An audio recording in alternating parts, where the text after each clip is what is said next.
कहानी एक कारीगर की। एक बार की बात है, एक सेठ के यहाँ एक कारीगर मकान बनाने का काम करता था। समय के साथ जब कारीगर बूढ़ा हुआ तो कारीगर ने सेठ से कहा कि अब मैं अपने काम से रिटायर होना चाहता हूँ।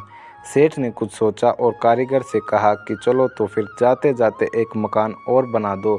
तो कारीगर ने ऊपरी मन से एक और मकान बनाने के लिए हाँ कर दी। अब कारीगर मकान तो बना रहा था, लेकिन उसका मन काम करने में नहीं लग रहा था।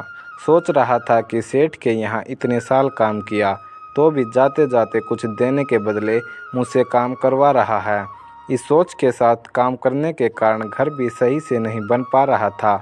आखिरकार उसने घर बनाया, लेकिन वो उतना अच्छा नहीं बना जितना वो पहले बनाता था।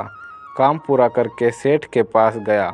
सेठ ने पास बुलाया और कहा, तुमने पूरी ज़िंदगी मेरे लिए बेहतरीन मकान बनाए हैं। मैं तुम्हारे काम से बड़ा खुश हूँ, इसलिए मैं आज तुम्हें भी कुछ देना चाहता हूँ।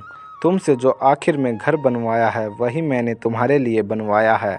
इतना कहकर सेठ ने मकान की चाबी कारीगर को दे दी।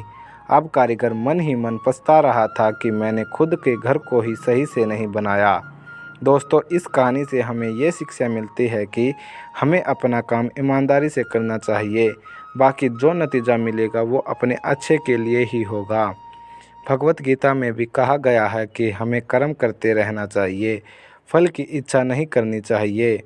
इसलिए हमें अपनी तरफ से 100% देना है, ताकि बाद में हम ये ना कह पाए कि हमने पूरी कोशिश नहीं करी या मैंने अपनी तरफ से पूरा प्रयास नहीं किया।